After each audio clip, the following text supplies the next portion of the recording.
నమస్కారం. శ్రీకాకుళం టౌన్‌లో అంటే బలగ ఏరియాలో ఒక ల్యాండ్ ఇష్యూకి సంబంధించి అక్కడ జరిగిన ఒక ఫ్రాడ్ అంటే ఫేక్ డాక్యుమెంట్స్ పెట్టి దానికి రిజిస్ట్రేషన్ చేయడం, దానికి సంబంధించిన కేసుకి సంబంధించి ఈరోజు ఈ ప్రెస్ మీట్ పెట్టడం జరిగింది.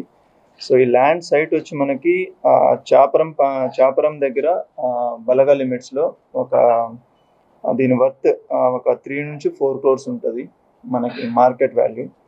సో ఇది 35/13. ఇందులో ఉన్న సర్వే నెంబర్లో ప్లాట్ నెంబర్స్ 84, 85, 86. ఇది ఒక 900 square feet ల్యాండ్ సైట్ ఏదైతే ఉందో ఆ సైట్ని 1988 తర్వాత 1992లో ట్రాన్సాక్షన్స్ జరిగాయి. 92లో దీనిని అందవరపు గోవిందరాజుల దగ్గర నుంచి ఒక పర్సన్ పర్చేజ్ చేస్తారు. ఇప్పుడు ఎవరైతే కంప్లైనెంట్ ఉన్నారో వాళ్ళ ఫాదర్ దీన్ని పర్చేజ్ చేయడం జరుగుతుంది. బట్ వీళ్ళు ఏంటంటే ఉద్యోగరీత్యా వీళ్ళు హైదరాబాద్లో సెటిల్ అయి ఉంటారు, ఇక్కడ లేరు. సో అప్పటి నుంచి ఆ సైట్ ఖాళీగా ఉండడంతో ఇక్కడ కొంతమంది ఏం చేశారంటే దాన్ని అందవరపు గోవిందరాజుల యొక్క డాటర్ ఎవరైతే ఉన్నారో వాళ్ళ దగ్గర నుంచి పర్చేజ్ చేసినట్లు ఒక డాక్యుమెంట్ క్రియేట్ చేసి రిజిస్ట్రేషన్ చేశారు. సో ఇందులో ఫ్రాడ్ ఏంటంటే ఈ అందవరపు గోవిందరాజులు ఎవరైతే ఉన్నారో అతను బ్రతికే ఉన్నాడు. బట్ వీళ్ళు ఏం చేశారంటే అతను చనిపోయినట్లు ఒక ఫేక్ డెత్ సర్టిఫికేట్ ఒకటి తీసుకున్నారు. అంటే అతను చనిపోయాడని చెప్పేసి ఒక సర్టిఫికేట్ తీసుకొని అదే సర్టిఫికేట్ పైన ఒక ఫ్యామిలీ సర్టిఫికేట్ కూడా ఒకటి తీసుకున్నారు. ఏంటంటే అందవరపు గోవిందరాజులకి ఒకరే డాటర్ ఉన్నారు, ఆవిడ పేరు అందవరపు రజని అని చెప్పి ఒక ఫ్యామిలీ హెయిర్ సర్టిఫికేట్ కూడా తీసుకున్నారు. బట్ యాక్చువల్గా మన ఇన్వెస్టిగేషన్లో ఏంటంటే అందవరపు గోవిందరాజుల పర్సన్ ఎవరైతే ఉన్నారో అతను బ్రతికే ఉన్నారు. అతనికి 3 పిల్లలు, 2 అబ్బాయిలు, 1 అమ్మాయి ఉన్నారు. సో బట్ వీళ్ళు ఈ 2 కూడా ఫేక్ డాక్యుమెంట్స్ క్రియేట్ చేసి ఈ డాక్యుమెంట్ బేసిస్ తోటి రజని, యాక్చువల్గా వాళ్ళ ఇంటి పేరు అడపాల రజని, బట్ మనకి ఆధార్ కార్డులో రజని అని రాపించుకొని ఈ రజని అన్న వ్యక్తే అందవరపు రజని అని చెప్పేసి ఆధార్ కార్డుని పెట్టేసి రిజిస్ట్రేషన్ చేయడం జరిగింది. రిజిస్ట్రేషన్ చేసేటప్పుడు కూడా ఏంటంటే ఇందులో ఏం చేయాలంటే యాజ్ పర్ రిజిస్ట్రేషన్ యాక్ట్ మనకి చేయవలసింది ఏంటంటే 5 lakhs అబౌవ్ ట్రాన్సాక్షన్ ఏది ఉన్నా కూడా దానికి పాన్ కార్డ్ తీసుకోవాలి.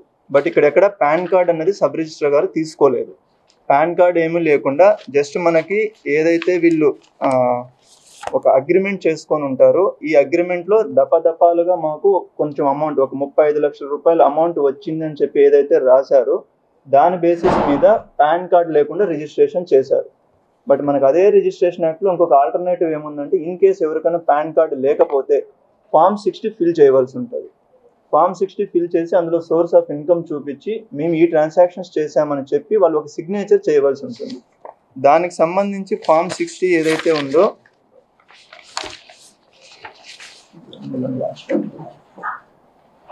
ఆ Form 60లో కూడా ఎక్కడా వీళ్ళు సిగ్నేచర్స్ కూడా లేవు.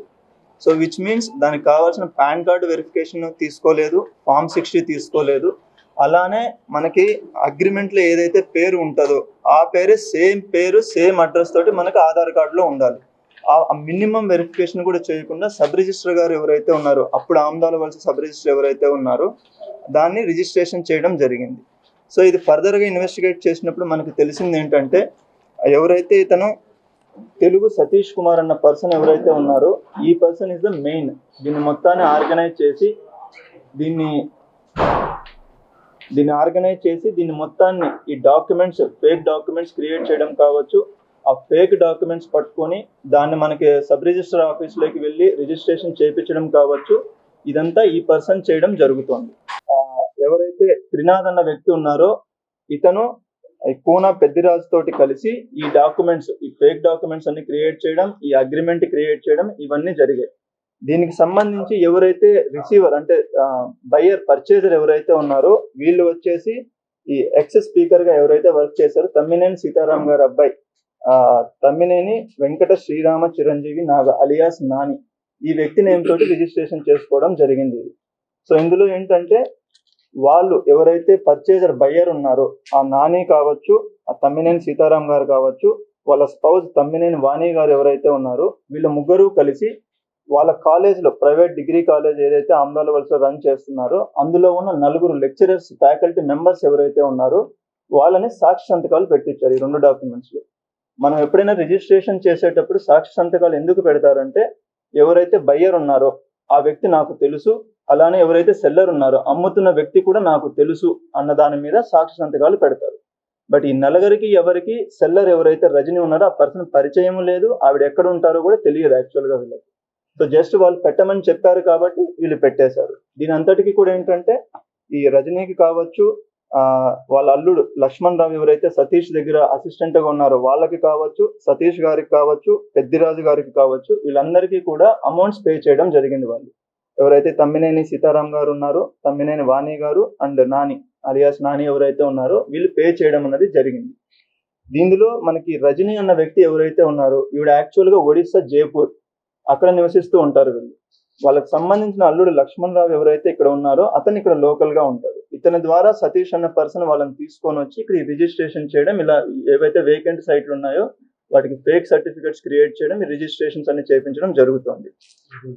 ఇందులో ఏటు సతీష్ ఎవరైతే ఉన్నారు ఇతని పైన ఆల్రెడీ మనకు శ్రీకాకుళం రూరల్ పోలీస్ స్టేషన్ లో 2 కేసెస్ ఉన్నాయి. రీసెంట్ గా ఒక 3 months బ్యాక్ ఏదైతే అక్కడ ఒక సైట్ లో వేకెంట్ సైట్ లో వెళ్ళి వీళ్ళు ఆక్యుపై చేయడానికి ట్రై చేస్తే అక్కడ పబ్లిక్ పట్టుకొని పోలీసుకి అప్పచెప్పిన కేసు ఏదైతే ఉందో ఆ కేసులో కూడా ఇతను ప్రథమ ముద్దాయి.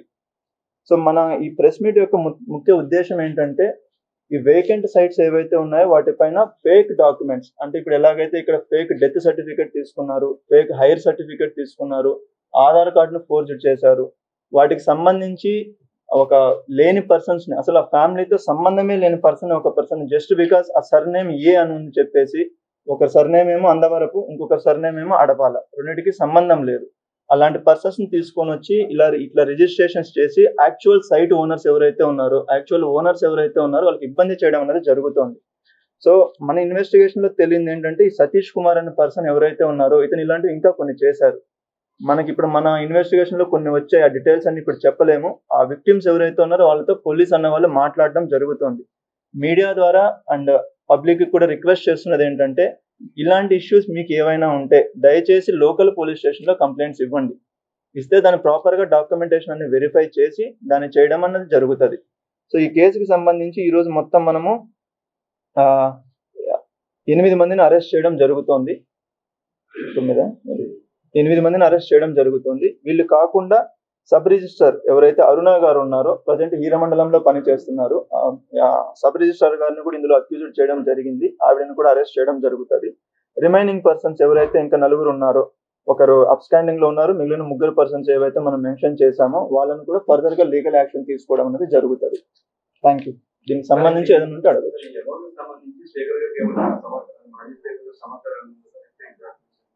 ఖచ్చితంగా ఉంది అండి, 100% వాళ్ళకు ఉంది. వాళ్ళకి ఆ ఇన్ఫర్మేషన్ తెలుసు. ఎందుకంటే వెరీ క్లియర్ గా ఈ సైట్ ఓనర్ ఎవరున్నది వాళ్ళకి తెలుసు. ప్లస్ ఎవరైతే సేల్ చేస్తున్నారో ఆ పర్సన్ ఇక్కడ కానే కాదు, ఇక్కడ వ్యక్తే కాదు, జైపూర్ ఒడిశాకు సంబంధించిన వ్యక్తి. ఇప్పుడు అడపాల, ఇప్పుడు ఒక ఫ్యామిలీ సర్టిఫికేట్ మన దగ్గరికి తీసుకొని వచ్చినప్పుడు మీ నాన్న ఎవరు, మీ మదర్ ఎవరు అన్నది బేసిక్ క్వశ్చన్ అడుగుతాం మనం. అందులో వెరీ క్లియర్ గా మా నాన్న అందవరపు గోవిందరాజు అన్న పేరు రాసి ఉంటే ఆ పర్సన్ బ్రతికే ఉన్నారు. ఆ పర్సన్ ఎవరన్నది మీకు అందరికీ తెలుసు. ఇక్కడ నేను చెప్పాల్సిన అవసరం కూడా లేదు. ఇక్కడ లోకల్ గా ఏమని పిలుస్తారు, ఎందుకంటే అతనే అన్నోన్ పర్సన్ కూడా కాదు, అందరికీ తెలిసిన పర్సనే అతను. సో అంత క్లియర్ గా ఉన్నప్పుడు ఇది క్లియర్ క్రిమినల్ కన్స్పిరసీ. ఆ సైట్ ఏదైతే ఉందో అది తీసుకోవడానికి బోత్ పర్చేజర్ ఎవరైతే ఉన్నారో అతను కావచ్చు, సెల్లర్ లో ఇదంతా చేశారు. దీన్ని మొత్తాన్ని ఆర్గనైజ్ చేసింది అటు సైడ్ బయ్యర్ సైడ్ ఆ వ్యక్తి అయితే, సెల్లర్ సైడ్ సతీష్ అన్న వ్యక్తి.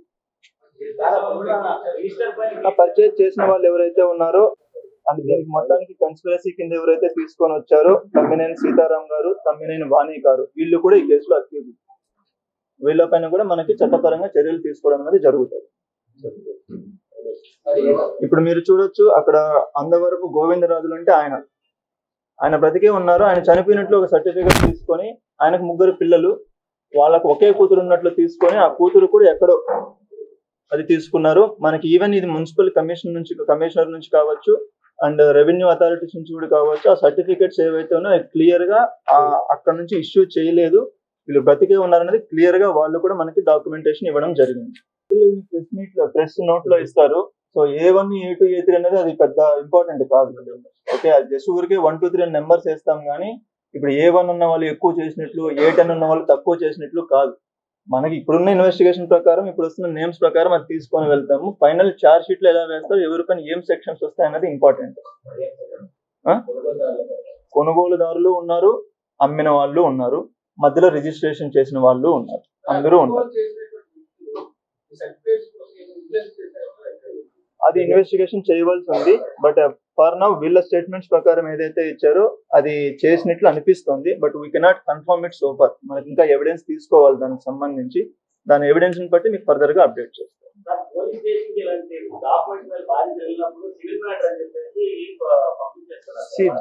క్లియర్ గా సైట్ ఓనర్షిప్ పైన డిస్ప్యూట్ ఉంటే అది సివిల్ మ్యాటర్, అది పోలీస్ కి సంబంధం లేదు. ఒకేసారి ఇద్దరి పైన రిజిస్ట్రేషన్ జరగచ్చు, కొన్ని కేసెస్ లో ఉంటాయి. అది పోలీస్ చేయలేరు, ఎందుకంటే ఓనర్షిప్ ఎవరైనా డిసైడ్ చేయవలసింది revenue authorities or concerned municipality వాళ్ళు కావచ్చు, పంచాయతీ వాళ్ళు కావచ్చు, వాళ్ళు డిసైడ్ చేయాలి. బట్ ఈ కేసులో అలా కాదు. ఈ కేసులో క్లియర్ గా fake documents, not even forged documents కాదు, ఒక దొంగ సర్టిఫికెట్స్ క్రియేట్ చేసినది క్లియర్ క్రిమినల్ కన్స్పిరసీ. ఉన్నారనే చెప్పాను. ఎవరికి? సబ్ రిజిస్టర్ అరెస్ట్ చేయాలంటే ఐజీ రిజిస్టర్ కి ఇన్ఫార్మ్ చేయాలి. అది ఇన్ఫార్మ్ చేసాము, పర్మిషన్ తీసుకున్నాము, అది అరెస్ట్ చేయబోతున్నాము. ఓకే, మీకు కొంచెం ఏంటంటే మీరు క్లారిటీగా ఫ్యాక్ట్స్ అన్ని వినాలి, విని మాట్లాడవచ్చు. ఏమనండి?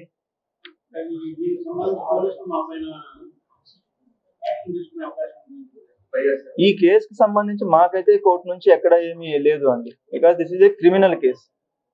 It's clearly criminal case. ఇక్కడ క్లియర్ గా ఎవిడెన్సెస్ ఉన్నాయి. సో కోర్టు నుంచి అయితే మాకైతే ఇప్పటి వరకు ఏం రాలేదు. సస్పెండ్ చేయడం జరిగింది. నిన్న నైట్ లేట్ అయింది, అందుకే ఇప్పుడు ప్రెస్ మీట్ లోనే చెప్తున్నాం. నిన్న నైట్ లేట్ అయింది.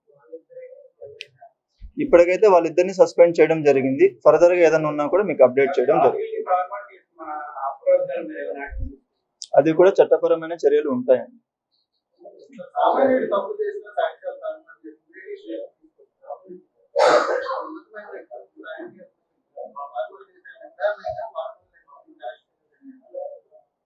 తొందరలోనే లీగల్ యాక్షన్ ఉంటుంది.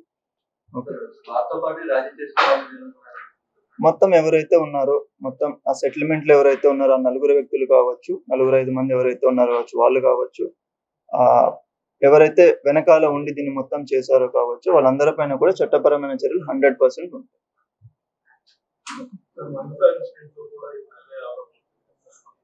ఏమనండి? ఓకే, ఆరోపణ అంటే మీ దగ్గర ఏదైనా ఎవిడెన్స్ ఉందా? ఎవరు చెప్పారు?